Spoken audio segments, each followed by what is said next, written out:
Bien, sean bienvenidos a este su espacio expositivo con Tulio Reyes Miranda, iniciando en este día, iniciando un nuevo ciclo anual donde, les deseo a todos ustedes un feliz año nuevo 2026 y también iniciamos con un nuevo estudio o una nueva serie de estudios sobre las epístolas de Filipenses y las epístolas a los Colosenses, donde estaremos estudiando este primer trimestre de este presente año que inicia hoy.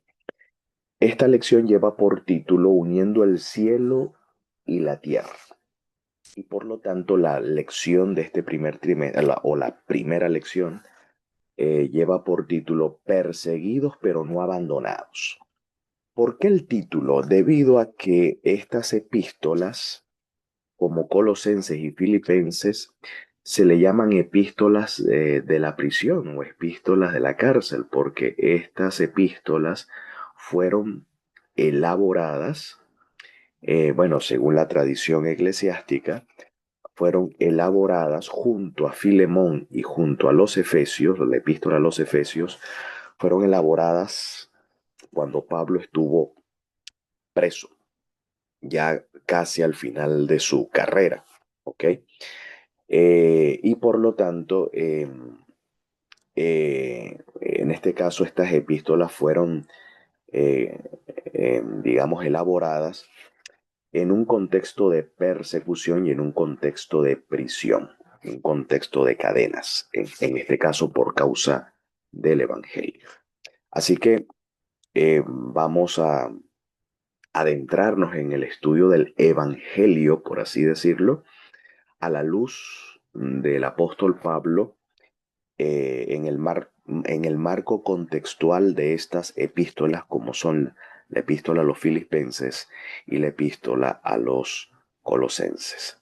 Sin mayor preámbulo, entonces vamos a adentrarnos a nuestro estudio. Y quiero iniciar en esta sección con,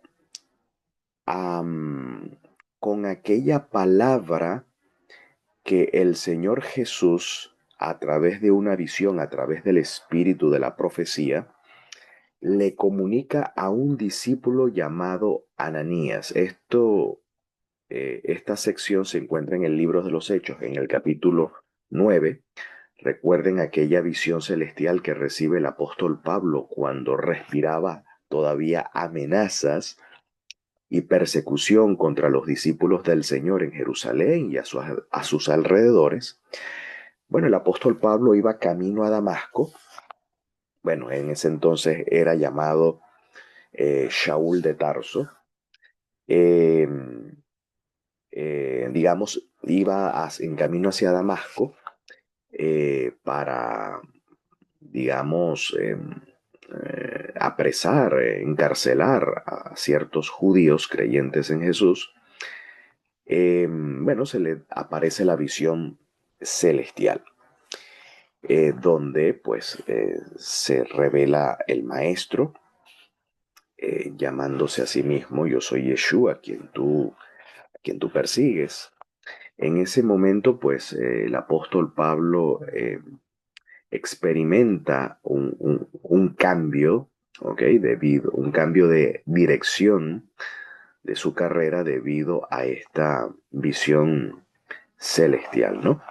Entonces se le da instrucción a Ananías, que era quien estaba justamente en Damasco, era, por así decirlo, el líder de la comunidad de Damasco, era Ananías, y el Señor le dijo en visión, Ananías, él respondió, heme aquí, Señor.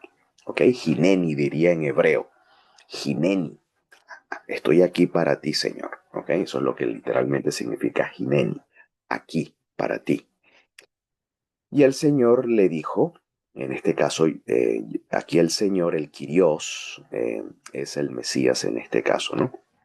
Yeshua, o Jesús, ¿no? Como se conoce aquí en Occidente. Muy bien. Dice, levántate, ve a la calle que se llama a la derecha y busca en casa de Yehudá a uno llamado Shaul de Tarso, o Saulus en griego, Saulus, y en hebreo es Shaul de Tarso, porque aquí él está orando y en una visión ha visto a un hombre llamado Ananiah o Hananiah en hebreo, que entra y le pone las manos encima, ¿okay? Le impone las manos para que recobre la vista. Entonces Hananiah respondió, Señor, obviamente ya sabía de quién se trataba. Shaul de Tarso era el más activista, el mayor activista que era contrario de este camino. ¿Ok? Y he oído a muchos hablar acerca de este hombre y de cuántos males ha hecho a tus santos en Jerusalén. Y el Señor le dijo, ve, porque este hombre me es un instrumento escogido para llevar mi nombre ante las naciones, ante los gentiles, ir a las naciones, perdón, a los reyes, a los reyes e incluso a los hijos de Israel, porque yo le mostraré cuánto le es necesario padecer por mi nombre. Quiere decir que a la luz de este texto, la misión que tendría ahora el apóstol Pablo sería una vocación, obviamente una vocación de servicio al Señor Jesús, una vocación de servicio, pero también sería una vocación de padecimientos. Es decir, el apóstol Pablo experimentaría lo que significa aquellas consagradas e inspiradas palabras que dice, con Cristo, es decir, con el Mesías, he sido juntamente con él crucificado, de tal manera que ya no vivo yo, sino que ahora el Mesías, Cristo, el ungido, vive en mí, porque lo que ahora vivo en la carne, lo vivo en la fidelidad del Hijo de Dios, quien me amó y se dio a sí mismo por mí. Quiere decir que ahora el apóstol Pablo sería semejante al Mesías en sus padecimientos. Y esto es importante tomar en cuenta porque esto es precisamente lo que el título de la lección nos viene a tratar. Perseguidos, pero no abandonados. Quiere decir que todo aquel que quiera vivir piadosamente en el Mesías Yeshua ha de padecer persecución. Es decir, llegará a ser semejantes. Bueno, hoy en día se habla mucho de ser semejantes a Jesús. Pero en el contexto del mensaje del apóstol Pablo de ser semejantes a Jesús, está hablando de imitar a Jesús en sus padecimientos, ¿ok? A fin de poder también participar de la gloria suya. A eso es lo que se refiere ser semejantes a Jesús. Sí, alcanzar el carácter de Jesús, pero quien reciba la impresión del carácter de Jesús, pues los padecimientos va a ser parte de su carrera y de su vocación. Por tanto, por tanto, vamos entonces a introducirnos ya con este texto. El apóstol Pablo experimenta varias cárceles por causa del Evangelio. Por lo menos tenemos en el libro de los Hechos, que es un documento histórico, donde se narra la historia de la evangelización, digamos, los primeros albores de la evangelización histórica de la iglesia eh, del siglo primero, de la iglesia de la historia temprana. Tenemos por lo menos cuatro cárceles o cuatro encarcelamientos. La primera, por supuesto, es en Filipos, que es el tema que vamos a tratar ahora. La primera es en Filipos, según se registra en Hechos capítulo 16, versos 23 al 40, donde Pablo y Silas son azotados y encarcelados por expulsar un espíritu de adivinación. En esa cárcel se da un terremoto y el carcelero pues se convierte. Eso es lo que vamos a tratar ahora. El segundo encarcelamiento se da en Jerusalén, según Hechos 21, hasta el capítulo 20, bueno, capítulo 21, versos 27 al 23, verso 30, donde es arrestado en el templo por acusaciones de los judíos. Y por lo tanto, Pablo permanece bajo la custodia romana. El tercer encarcelamiento es en Cesarea, según Hechos 23, 35 al capítulo 26, 32, donde Pablo está preso 2 años bajo los gobernadores Félix y Festos, y Pablo hace defensa ante el rey Agripa. Y el cuarto encarcelamiento es en Roma, según Hechos 28, 16 al 31, pues él está bajo arresto domiciliario, es decir, no en una cárcel oficial, sino en una casa cualquiera, con ciertas libertades, ciertos privilegios, durante 2 años, pero incluso hasta podía predicar libremente, pero estaba bajo la custodia romana, ¿no? Entonces, sin embargo, el apóstol Pablo menciona en sus epístolas, por ejemplo, en 2 de Corintios 11:23, donde él relata que muchas veces él estuvo en cadenas, estuvo preso. Es decir, posiblemente todavía el libro de los Hechos se quede corto en cuanto a las cárceles o a las cadenas que tuvo el apóstol Pablo que, digamos, experimentar. Bueno, vamos entonces a entrarnos en materia. Eh, bueno, ¿dónde comienza? Vamos primero a tratar el tema de los filipenses. ¿Dónde empieza el apóstol Pablo su trabajo misionero? En Macedonia, ¿no? Y bueno, la primera ciudad donde Pablo realiza su trabajo misionero en Macedonia es justamente en Filipos. Pero fíjense que todavía el apóstol Pablo estaba en la ciudad. Esto es luego del concilio en Jerusalén. Pablo regresa a Antioquía de Siria. Es un centro muy importante de misiones. Y dice allí que después de algunos días, luego del concilio en Jerusalén, Pablo regresa a Antioquía de Siria. Pablo le dice a Bernabé, que era su compañero de misión, volvamos a visitar a los hermanos en todas las ciudades, las cuales hemos anunciado la palabra del Señor. Aquí la palabra del Señor, entiéndase el Evangelio. Es decir, recuerden que el tema del Evangelio no es predicar cualquier tema bíblico, no. El Evangelio es un tema específico. ¿Ok? El anuncio del Evangelio es un mensaje específico centrado en el Mesías. ¿Ok? Es el mensaje centrado en la persona del Mesías.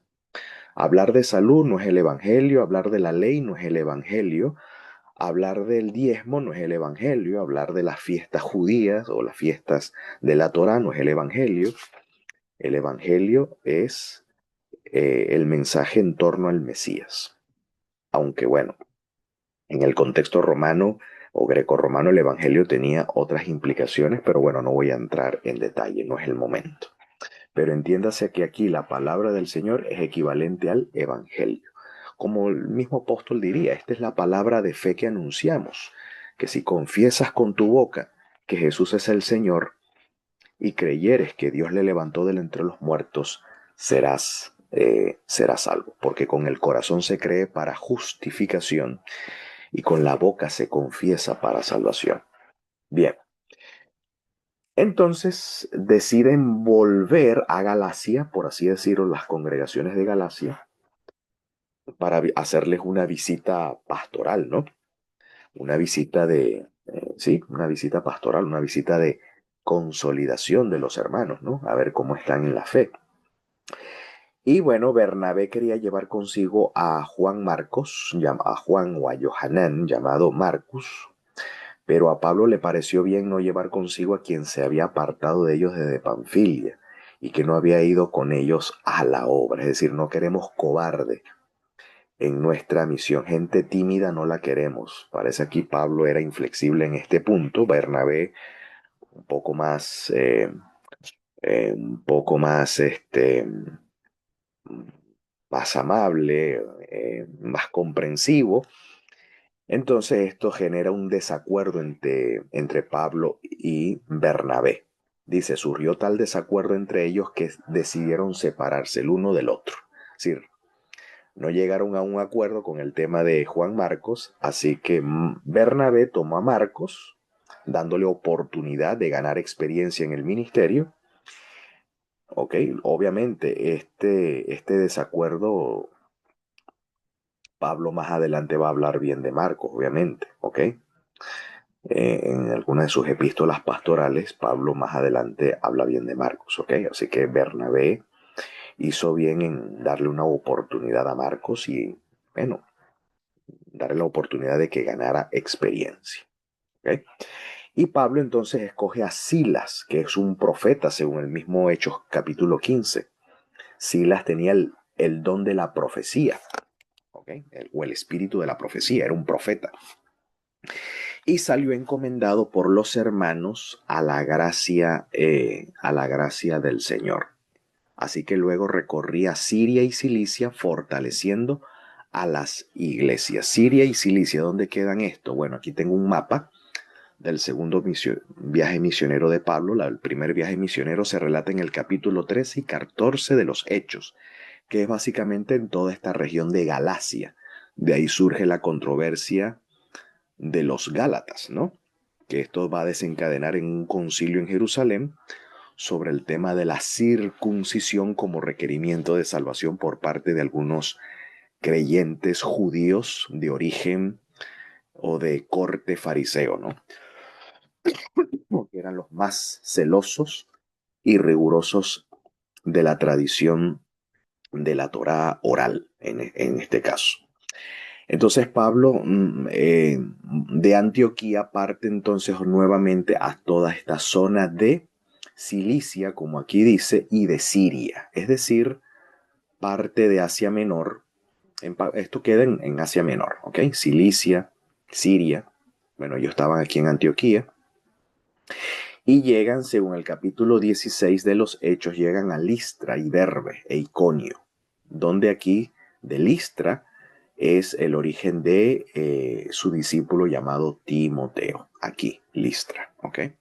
Aquí lo vemos, por ejemplo, en el capítulo 16, dice que llegó a Derbe y Listra, y aquí había allí cierto discípulo llamado Timoteo, en Listra, hijo de una mujer judía creyente, es decir, una judía que había recibido el Evangelio, había creído en Jesús como Mesías, pero dice que Timoteo era de padre griego. En el original, si ustedes van al manuscrito, dice la palabra helenis. Helenis quiere decir un heleno, era un de cultura griega. Era griego en sí mismo, ¿no? De pura cepa. Parece ser que si esta mujer judía, que según el libro de Esdras, estaba prohibido a los judíos contraer matrimonios con no judíos, según la alajá o según la norma establecida por Esdras, están allí en Esdras capítulo 10, quiere decir que esta mujer judía probablemente no se sometió a esa norma judía.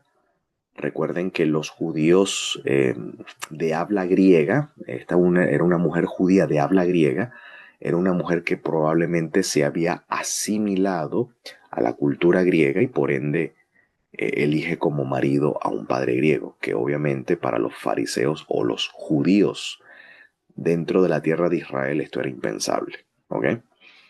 Pero bueno, sin embargo, bueno, Timoteo era creyente en el Mesías, era de buen testimonio entre los hermanos de Listra y en Iconio. ¿Dónde queda Listra y en Iconio? Volvamos aquí. Aquí está. Listra y Iconio. Esto es la zona de Galacia, Asia Menor. ¿Ok?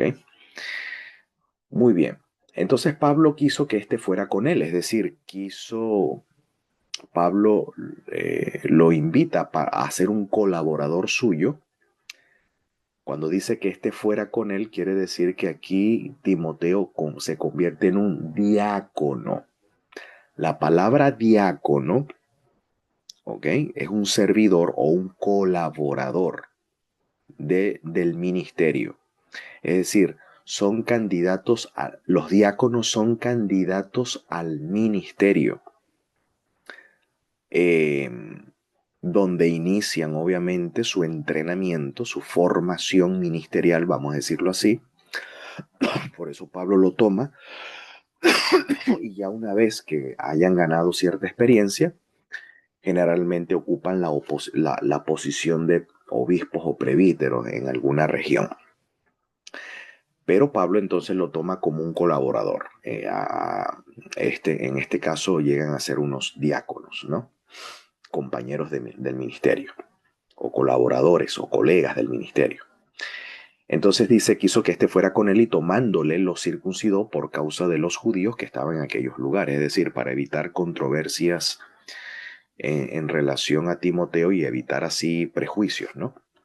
Porque todos sabían que su padre era griego. Es decir, parece que conocían la vida de Timoteo en aquellos lugares. ¿Ok? O sea, parece ser que los judíos estaban identificados.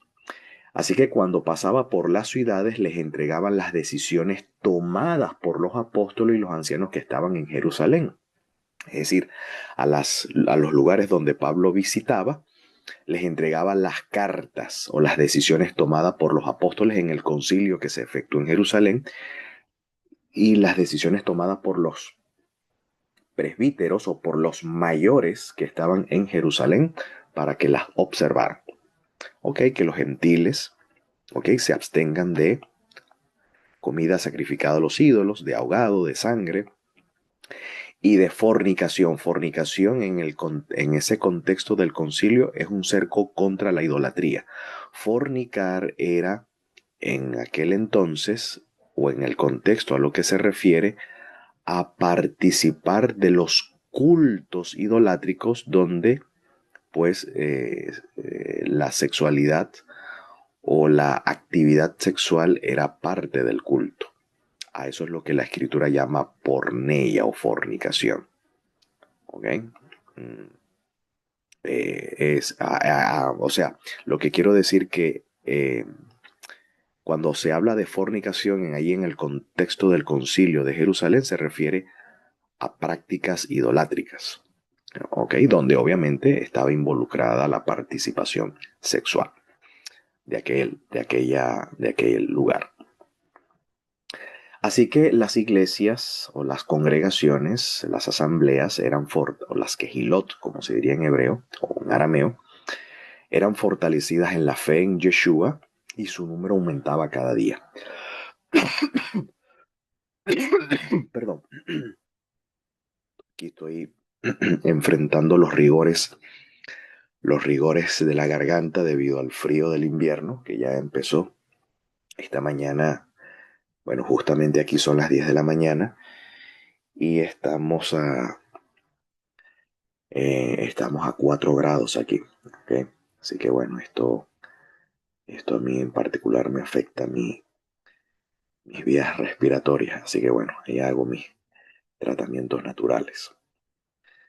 Eh, Porque los medicamentos alópatas, que si el ibuprofeno, el acetaminofén, soy, soy alérgico. Ah, disculpen, creo que me estoy dando cuenta que el video estuvo, estuvo aquí apagado y no me había percatado. Disculpen esa. Bueno, aquí les muestro el mapa, ¿ok? Haciendo un repaso. Pablo estaba aquí en Antioquía. Él va a visitar a los hermanos aquí en la zona de Galacia. Aquí les muestro el mapa. Disculpen esa falla de mi parte, no me había percatado. Ok, Pablo era de aquí de Tarso, cerca de Antioquía de Siria. Y él visita aquí esta zona. Mira, Derbe, Listra y Conio. En este caso, Timoteo era de aquí de Listra. Su madre era Eunice, como registran las cartas pastorales, y su abuela Loida eran judías, pero de padre de origen griego, ¿no? Así que bueno, ellos estaban en esta zona visitando a los hermanos, zona de Galacia. Ok, y volvamos aquí entonces. am, Volvamos aquí entonces. Aquí em,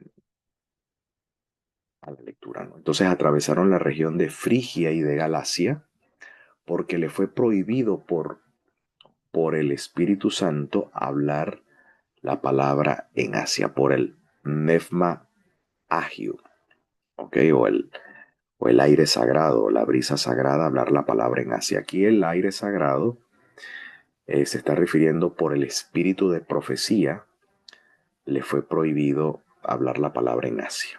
Aquí Espíritu Santo es equivalente al espíritu de la profecía, porque luego dice, cuando llegaron a la frontera de Misia, procuraban entrar en Bitinia, pero el espíritu de Jesús, ¿ok? El Ruach de Yeshua, es decir, el espíritu de profecía que Yeshua imparte, no se lo permitió. Por espíritu de profecía. ¿Y cómo sabemos que se refiere al espíritu de profecía? Bueno, porque dice entonces, después de pasar junto a Misia, descendieron a Troas y por la noche se le mostró a Pablo una visión. Ahí lo tienen, por espíritu de profecía. A eso es lo que se refiere que el Espíritu Santo le prohíbe, o el Espíritu de Jesús no se los permite. Está hablando del espíritu de la profecía. Aquí está el contexto, le aclara, ¿no? Por la noche se le mostró a Pablo una visión en la que un hombre de Macedonia estaba de pie rogándole y diciéndole, pasa a Macedonia y ayúdanos. Es decir, vamos al mapa. Entonces Misia, aquí está la región de Misia, Pablo viene toda esta zona, Listra, Iconio, Antioquía de Pisidia, ¿eh? Pasa toda esta zona, como aquí esta línea roja o vermella nos señala, llega aquí a la región de Misia, una zona limítrofe, y llega aquí finalmente a Troas, un puerto, Troas de Alejandría, ¿ok? Llega aquí a Troas, como dice aquí el texto, y el Espíritu le impide evangelizar esta zona de Bitinia, aquí está Bitinia. Llega a Misia, específicamente a la zona de Troas, y de aquí es donde recibe la visión de atravesar el charco, como decimos acá, ¿ok? Y de llegar a Macedonia. Esta es la zona de Macedonia, y esto es propiamente una zona griega, donde impera la cultura griega, ¿ok? Aquí está Atenas, Corinto, toda esta zona, los hermanos de Berea, Tesalónica, Filipos, ¿ok? Colosas o los colosenses queda todavía en Asia Menor. Vamos a ver dónde está. Aquí está Colosas, ¿ok? Colosas pertenece, y cerca está la Odisea de Colosas. Es aquí en Asia Menor, pero Filipos es acá. Ok, entonces llega, como dice el texto, descendieron a Troas de Misia, descendieron a Troas, por la noche vino la visión, estando ellos en Troas, pasa a Macedonia. Entonces, en cuanto vio la visión, de inmediato procuramos salir para Macedonia, teniendo por seguro que Dios nos había llamado para anunciarles el Evangelio. Zarpamos pues de Troas, perdón, y fuimos con rumbo directo a Samotracia, y al día siguiente a Neápolis, y de allí a Filipos. Vamos al mapa. Troas, Samotracia, una isla, luego Neápolis y finalmente Filipos, que es ya la zona o el territorio de Macedonia. Dice que era Filipos, era la ciudad fundada por Felipe II, el padre de Alexandros Magno o Alejandro el Grande, ¿ok? Pero que esa ciudad se había convertido en la ciudad principal de la provincia de Macedonia y una colonia. Y pasamos algunos días en aquella ciudad. ¿Qué quiere decir una colonia? ¿Qué es una colonia en el siglo I en el contexto grecorromano? Bueno, una colonia es una extensión de Roma Quiere decir que Filipos se había convertido en una pequeña Roma donde había una magistratura donde se observaba o donde era regulada esa ciudad por leyes romanas, por el derecho romano, por una magistratura romana y cuyos habitantes eran ciudadanos romanos. Ciudadanos romanos que tenían o gozaban los derechos, prácticamente todo el derecho que un romano tiene. Así que era una ciudad netamente romana. Y esa ciudad funcionaba como centro para gobernar toda la provincia de Macedonia. Es decir, era un centro romano. Incluso había, eh, había presencia militar romana en esa ciudad. Era la capital prácticamente. Era una capital donde Roma dirigía desde allí, desde Filipo en esa provincia. ¿Ok? Esto es importante, por eso el autor aclara, era una colonia, era una colonia romana, es decir, que allí había una magistratura romana, en una, donde se ejercía plenamente el derecho romano allí, es decir, era una ciudad regulada por leyes romanas, habitada por ciudadanos romanos con plenos derechos de ciudadanía. Ok, teniendo entonces en cuenta que Filipos era una ciudad prácticamente romana, porque era una colonia, entonces dice allí, tuvieron allí algunos días, pero llegando el Shabbat, dice, salimos fuera de la puerta de la ciudad junto al río, donde pensábamos que habría un lugar de oración. Ya vamos a explicar por qué estas mujeres se reunían fuera de la ciudad junto a un río y no dentro de la ciudad misma. Esto tiene un contexto histórico o historiográfico, ¿ok? Dice, nos sentamos allí y hablamos a las mujeres que se habían reunido. Es decir, que las que se habían reunido eran mujeres. Un lugar designado a la oración. Recuerden que probablemente estas mujeres eran judías o conversas al judaísmo, pero como no tenían una sinagoga oficial en ese lugar, en Filipos, entonces ellos se reunían en cierto lugar fuera de la ciudad junto a un río, un lugar para la tefilá.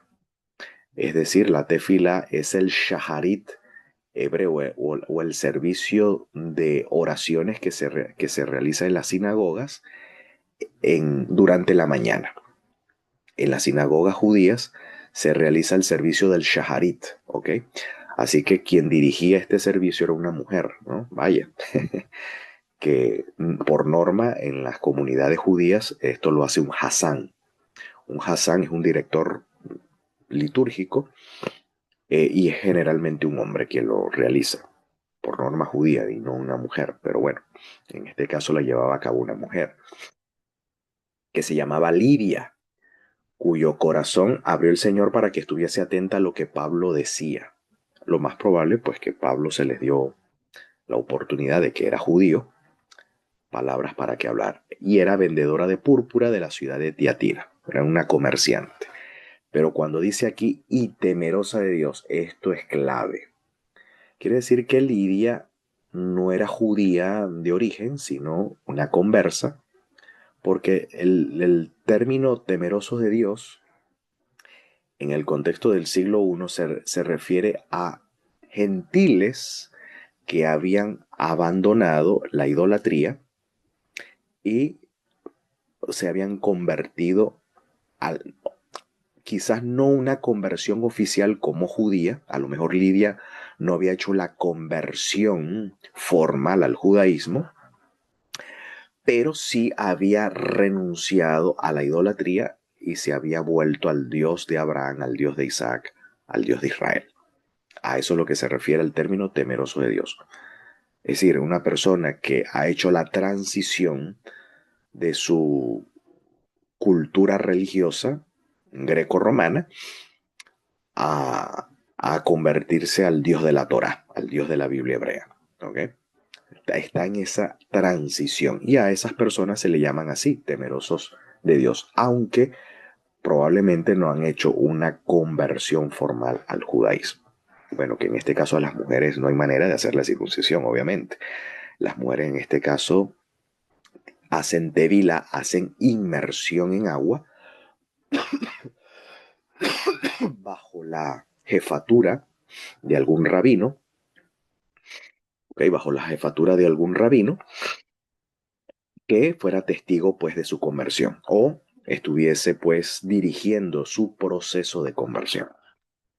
Entonces luego dice, como ella y su familia fueron sumergidas por el apóstol Pablo, obviamente, nos rogó diciendo, es decir, que Lidia ruega a Pablo a que se queden en su casa, porque dice, ya que habéis juzgado que soy fiel al Señor, ok, entren en mi casa y quédense. Y nos obligó prácticamente a hacerlo.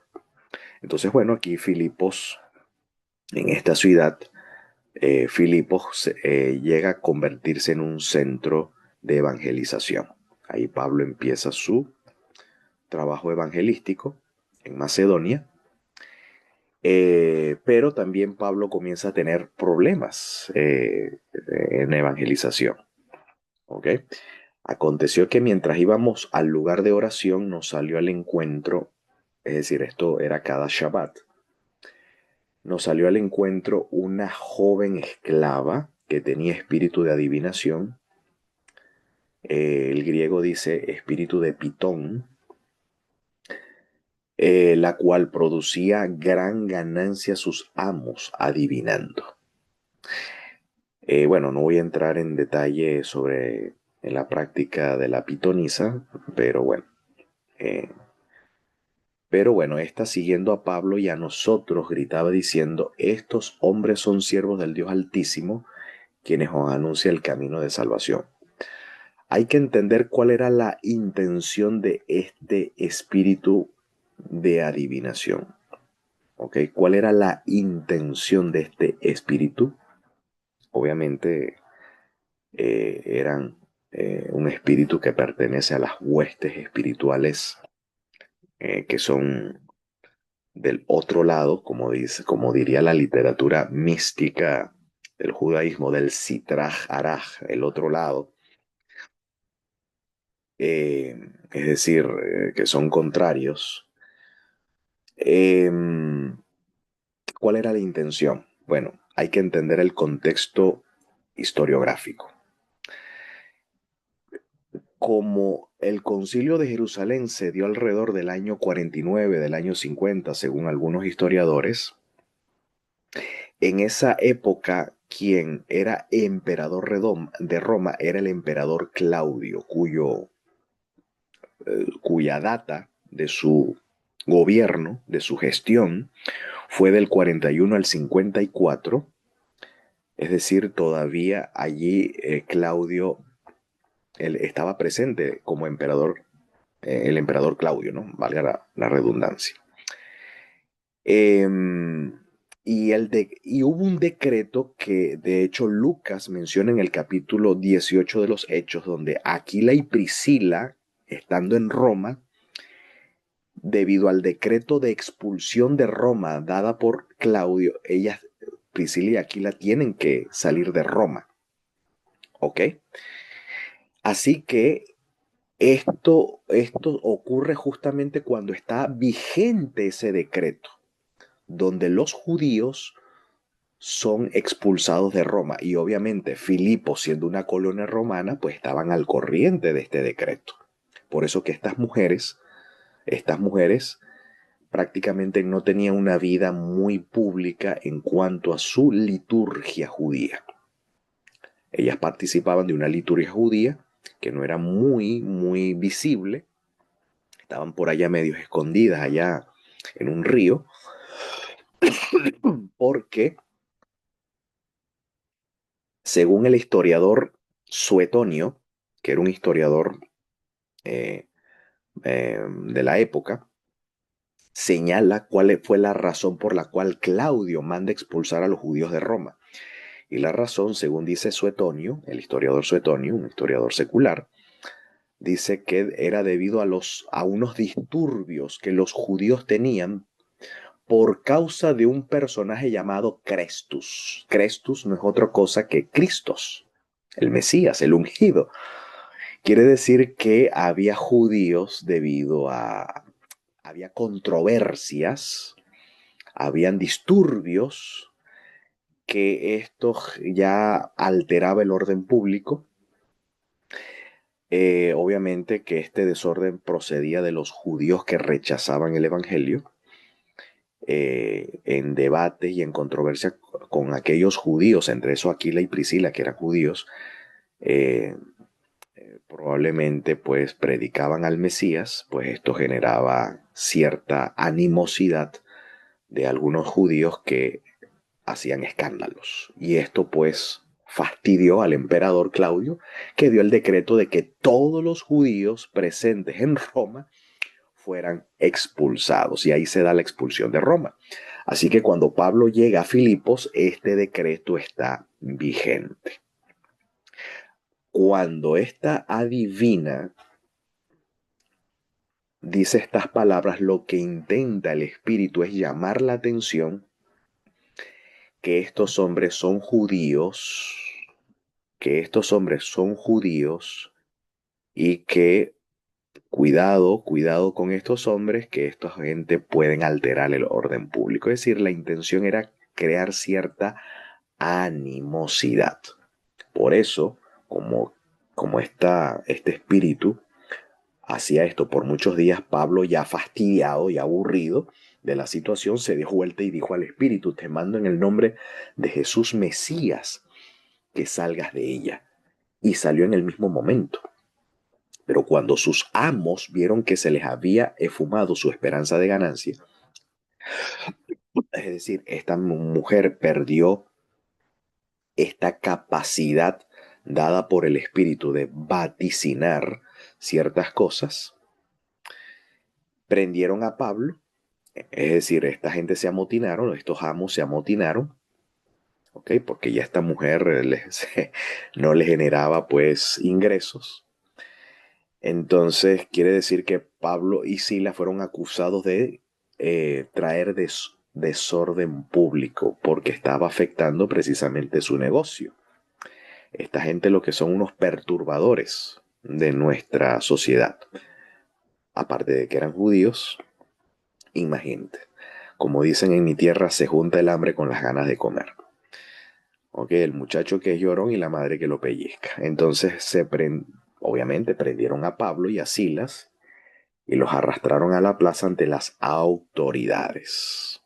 Dice, al presentarlos ante los magistrados dijeron, estos hombres, siendo judíos, aquí está el antisemitismo presente. Estos hombres, siendo judíos, recuerden el contexto historiográfico, está vigente el decreto de Claudio. Cuidado con las amotinaciones por causa de debates religiosos judíos. Estos hombres, siendo judíos, alborotan nuestra ciudad, pues predican costumbres, en este caso la costumbre que probablemente Pablo predicaba era la no idolatría, ¿ok? La no veneración o la no participación de los cultos romanos. Recuerden que esa era una ciudad romana, donde la deidad principal que se veneraba era Mitra, la veneración del sol, Mitra, ¿ok? Y de hecho era el dios preferido era la deidad preferida de los militares, ya que Filipos era una colonia, había presencia militar donde Mitra era el preferido, ¿ok? De la, dentro del panteón de deidades, ¿no? De Roma. Así que estos son judíos, alborotan nuestra ciudad, predican costumbre que no nos es lícito, no nos está permitido ni recibir, y era cierto, esto era cierto, por eso que estas mujeres se reunían por allá apartadas, obviamente, ¿ok? Para no crear este tipo de alborotos. Bueno, el espíritu logró lo que quería, ¿no? Era crear alboroto, ¿no? No nos es lícito recibir ni practicar, pues nosotros somos romanos, no somos judíos, no tenemos que ni recibir ni practicar costumbres judías, ni guardar Shabbat, ni practicar circuncisión, ni celebrar fiestas judías. Bueno, algo muy parecido a lo que hoy en las iglesias se proclama, ¿no? Bueno, es el mismo espíritu aquí, es la misma animosidad, antisemitismo, prejuicio, judío, judeofobia en este caso. Entonces, obviamente estos judíos tienen el evangelio, predican al Mesías, que de hecho el Mesías es un tema judío, es un tema que le compete al pueblo judío. Así que predican costumbre que no nos es lícito recibir ni practicar, pues nosotros somos romanos. ¿Y qué sucede? Bueno, son encarcelados y ya eso es su primera experiencia de cadenas, de prisión, por causa del Evangelio. Pero ¿cuál es la actitud de Pablo y Silas cuando ellos están en el cepo, en lo más interno de la prisión? Me imagino no solamente con cadenas, sino también con grilletes. Eh, Estaban alabando a Dios, imagínate tú, en esta situación. Por eso se dice que perseguidos, pero no abandonados. Estaban alabando a Dios. Estaban elevando acciones de gracia. Es decir, había gozo en la adversidad. Gozo en la adversidad. Alabando a Dios, ¿ok? Durante la noche, durante su estadía en la cárcel. Y obviamente los presos y los oficiales escuchaban las alabanzas, de donde demostraban pues su gozo en participar de estos padecimientos, y ocurre un milagro, ocurre un portento, se da un terremoto donde ellos son librados. Pero el oficial encargado de su custodia pues teme por su vida porque esta gente sale libre, o sea, esta gente está libre y ellos temen por su vida, ¿no? Porque ellos tienen que dar cuenta de Pablo y de Silas. Y él intenta pues quitarse la vida y Pablo le dice no hagas eso. Y por eso entonces el carcelero pregunta, ¿qué tengo yo que hacer para ser salvo, para no tener que enfrentar las autoridades romanas? Confía en el Señor Jesús y estarán a salvo tú y tu casa. Ese es el mensaje. Confía en el Señor Jesús en tus dificultades. Ese es el mensaje. ¿Ok? Y ya verás que serás salvo tú y tu casa. Confiar en el Señor Jesús. Ahora, estas palabras Señor Jesús no es casualidad, porque la palabra Señor en griego es Kyrios. Y Kyrios era el título oficial del emperador romano. De hecho, era considerado un evangelio llamar al emperador Kyrios. Pero Pablo le está diciendo que no confíe o no ponga sus esperanzas en el emperador, que de seguro bajo la legislación romana esta gente probablemente serían dignos de ejecución. Pero Pablo le dice, no ponga tus esperanzas en el emperador ni en sus emisarios, en sus representantes o magistrados. No tengas confianza de que la Pax Romana va a garantizar tus derechos. Confía en el Señor Jesús, Él es el Señor. O sea, Pablo está diciendo, le está proclamando que Yeshua es el Señor, es el verdadero Kyrios, al cual están sujetos principados y autoridades. Así que confía en el Señor Jesús, donde en esa confianza, y Jesús no defrauda ninguna confianza depositada en Él, tu casa estará a salvo.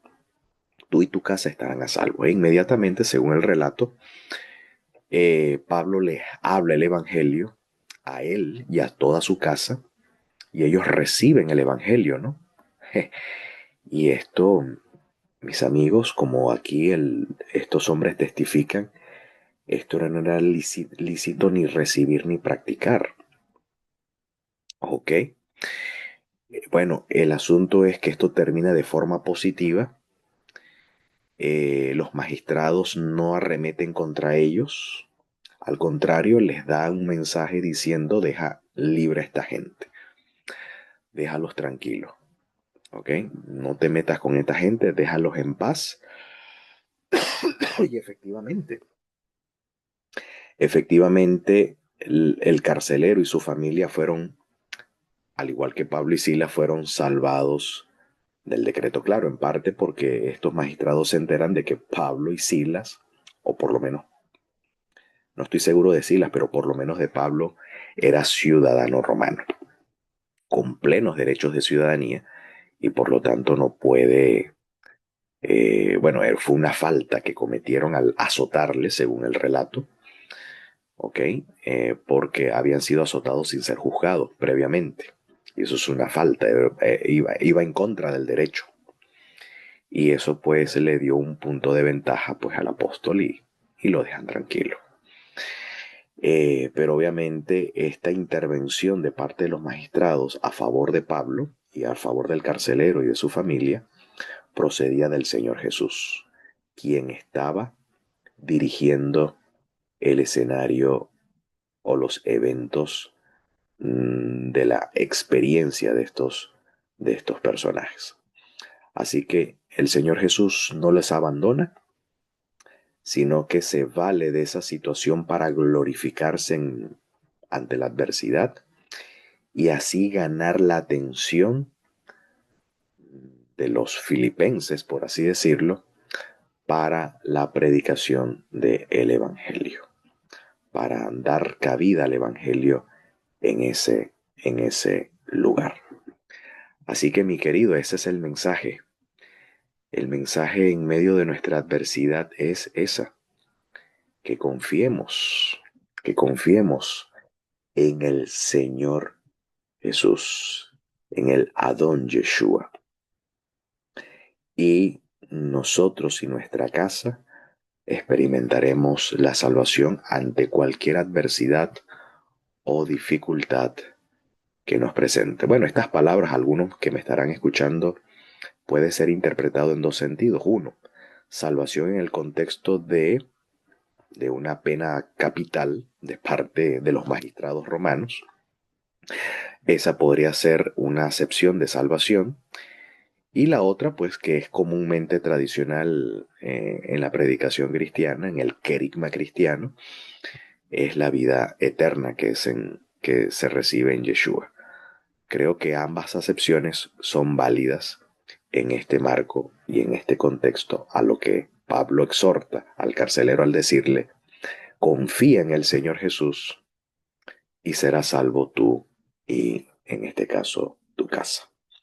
Y mientras esta palabra de fe que se anuncia y es recibida en nuestros corazones, de que Yeshua es el Señor y que Dios le levantó de entre los muertos, llegamos a ser salvos, que el Señor nos concede el mérito de creer para justificación y confesar que Yeshua es el Señor para salvación hasta que Él venga pronto y en nuestros días y podamos decir a ello amén.